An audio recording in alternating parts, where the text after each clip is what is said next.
Yo les trashers! Dans les films ou séries, il y a toujours un moment où une bestiole à la noix pointe pour élire domicile dans votre corps. Mais ce ne sont que des films, pas de quoi en faire un fromage, tout va bien. Ah, vous croyez? Sachez que dans le monde, ce genre de bestiole, il y en a plein et de toutes les tailles. Alors j'espère que vous avez bien l'estomac accroché parce que je vais vous présenter une bonne vingtaine de parasites dégueulasses et dangereux qui touchent les animaux et les humains. Ils vous mangent. Est-ce que vous connaissez le Symptoa exigua, le dévoreur de langue? Cette bestiole, c'est l'alien incarné qui se loge sur la langue d'un vivano rose pour lui pomper ce sang. Au bout d'un moment, le muscle finit par s'atrophier par manque de sang et le parasite la remplace. Alors c'est impressionnant comme ça, mais le poisson, lui, il s'en fout. Il se sert du parasite comme langue et les deux peuvent vivre leur vie aussi longtemps qu'ils le souhaitent. Ça doit pas être agréable en bouche. Mais ils le vivent bien. Par contre, suffit d'aller un peu plus au sud, en Afrique, pour trouver des puces hardcore, les Tungan penetrans, ou puces chic. Ces bestioles s'accrochent à vos pattes, rentrent dans la peau, ressortent l'anus pour respirer et se nourrissent de votre sang pour pondre une centaine d'œufs qu'elles éjectent au sol. Toujours en Afrique, on retrouve les Onchocerca volvulus, des vers blancs déposés par une mouche qui peuvent mesurer jusqu'à 50 cm de longueur pour les femelles. Elles se baladent dans tout le corps, vivent 15 ans et provoquent la cécité s'ils s'amusent à se balader près des yeux. Ces vers-là sont une véritable problématique de santé publique en Afrique ainsi qu'en Amérique centrale. Bon, faites attention aux mouches et marchez avec des chaussures fermées si vous voulez vous protéger un maximum des bestioles. Ah, et pensez aussi à ne pas uriner dans des plans d'eau en pleine nature, hein. Vous risqueriez de choper un petit Vandellia cirrhosa. En effet, un petit poisson remonte votre flux d'urine pour se loger direct dans votre urètre et dans laquelle il restera bien accroché grâce à de petits pics qu'il enfonce dans votre pénis pour se nourrir de chair et de sang. Oui, mais tout ça c'est loin, heureusement. Oui, évidemment, c'est loin. Sauf pour les puces de lit, qui sont une bonne centaine sous ton matelas à attendre que tu t'endormes pour pomper ton sang. Imaginez vous réveiller en pleine nuit, avec toutes ces bestioles en train de se faire un festin sur votre corps. Les zombificateurs.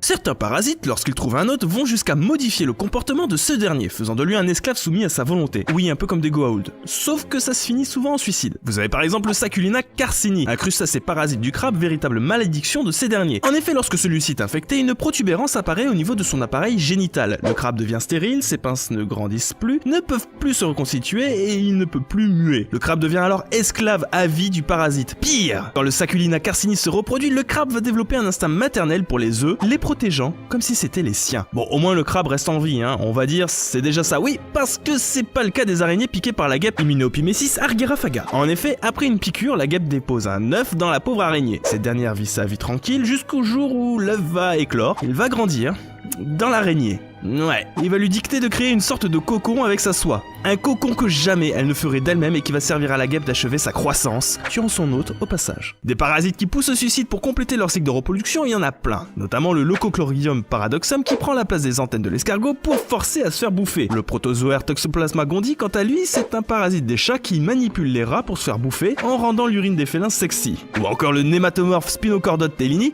c'est marrant, on dirait le nom de spaghetti, un ver qui vit dans les criquets et quand il devient assez grand, il le pousse à se suicider dans l'eau pour lui sortir du cul. Un peu plus étonnant, cela dit, le cas du fungus Opiocordyceps unilateralis, le champignon qui prend le contrôle des fourmis, les force à descendre des arbres pour aller au sol afin de s'assurer un meilleur développement. La fourmi agonise pendant de longues journées jusqu'à ce que le champignon éclate, répandant ses spores autour d'elle, prêt à infecter d'autres fourmis. C'est intriguant, hein? C'est ce même champignon qui a servi de base à l'écriture du scénario de The Last of Us. Bah oui, imaginez si ce champignon était transmissible aux humains.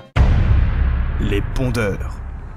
Bon, ça va? Tout va bien? L'estomac, tout ça? Bon, j'espère, parce que là, attention, on s'enfonce un peu plus. Certains parasites se servent de leur hôte comme porteurs d'œufs et ne vont pas y vivre éternellement. Bon, sauf pour le scorpote, la bestiole à l'origine de la gale. Elle se nourrit de votre peau en creusant des galeries dans lesquelles des fois elle fait caca, ce qui provoque des infections, et pond 1 à 3 œufs par jour dans les couches supérieures de l'épiderme. C'est sympa, hein? On n'en entendait plus trop parler ces derniers temps, mais sachez que depuis 2 ans, le scorpote a fait un retour en force en France. Bon, là encore, ça passe, hein, c'est tout petit, ça peut presque passer pour de l'eczéma généralement. Là où ça commence à devenir un peu moche, faut le dire, c'est avec la famille des oeustres. C'est tout simplement des larves de mouches ou de moustiques pondues au KLM sous votre peau. Ces larves vont grandir en se nourrissant de chair. Elles grossissent jusqu'au jour où vous avez l'impression d'avoir masse d'abcès dans le dos ou sur la tête. Vous consultez alors un médecin, il sort sa pince à épiler et il vous sort une bonne douzaine de larves des 10 boutons.